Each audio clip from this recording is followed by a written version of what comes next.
নমস্কাৰ।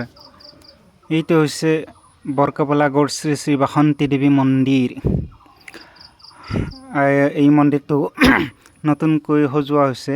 ইয়াৰ 2012 চনত ইয়াৰ আধাৰশিলা স্থাপন কৰিছিল শ্ৰীযুত সিদ্ধেশ্বৰ শৰ্মাদেৱে, বৰকাপালা গাঁও নিবাসী। সুন্দৰ হৈছে আৰু এই মন্দিৰটো হৈছে বৰকাপালা গাঁৱৰ একমাত্ৰ শ্ৰেষ্ঠ মন্দিৰ। আৰু এই মন্দিৰটোৰ গুৰিতে আছে এইখন মাধ্যমিক উচ্চ বিদ্যালয়, নাম শ্ৰী শ্ৰী মনোহৰদেৱ উচ্চ মাধ্যমিক বিদ্যালয়।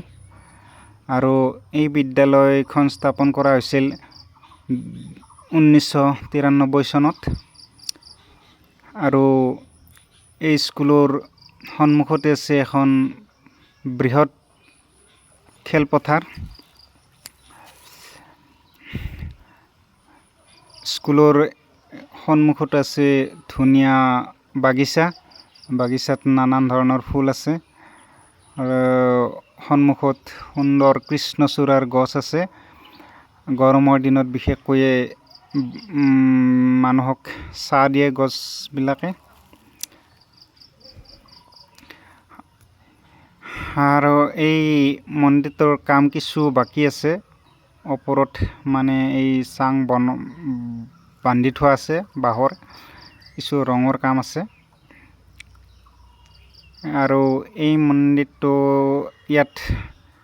মন্দিৰ প্ৰাংগণত অসমীয়া চ'ত মাহত শ্ৰী শ্ৰী মা বাসন্তী দেৱীৰ পূজা উদযাপন কৰা হয়।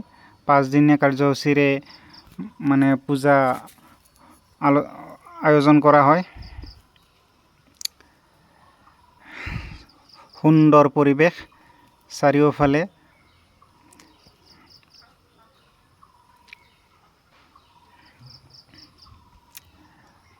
চাই লওক, সুন্দৰ পৰিৱেশ চাৰিওফালে। খেলপথাৰত বাৰিষাৰ দিনত মানুহবিলাকে গৰু ছাগলীও ইয়াত ৰাখে। সুন্দৰ ঘাঁহ বন গজি আছে।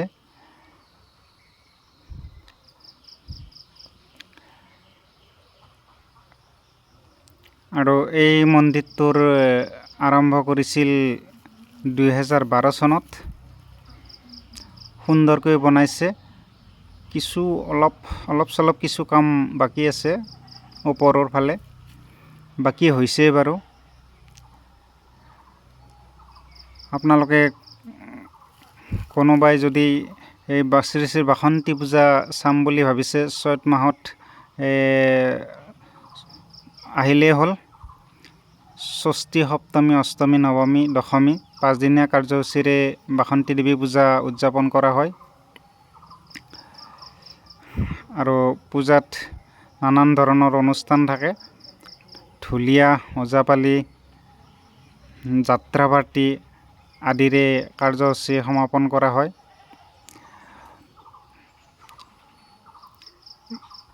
পূজাৰ সময়ত 3 দিন ধৰি দেৱীৰ মানে আৰতি প্ৰতিযোগিতাও পতা হয়। আৰতি প্ৰতিযোগিতা সুন্দৰকৈ পতা হয় আৰু বহু মানুহ গোট খায় আৰতি প্ৰতিযোগিতা চোৱাৰ কাৰণে। আৰু পূজাৰ সময়ত এই কাপলাবাসীৰ ৰাইজৰ মনটো বাৰুকৈ উৎফুল্লিত হৈ থাকে। ইয়াত দূৰ দূৰণিৰ পৰা পূজা চাবলৈ ভক্ত আহে।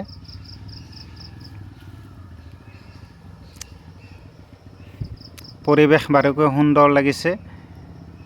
এইটো ভিডিঅ' বৰ্তমান 2024 চনৰ জুলাই তাৰিখে বনোৱা হ'ল।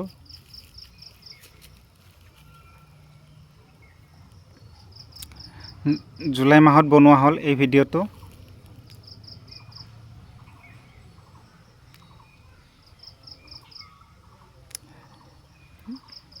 বৃহৎ খেলপথাৰ। আবেলি সময়ত গাঁৱৰ ল'ৰাবিলাকে ইয়াতে নানান ধৰণৰ খেল খেলে।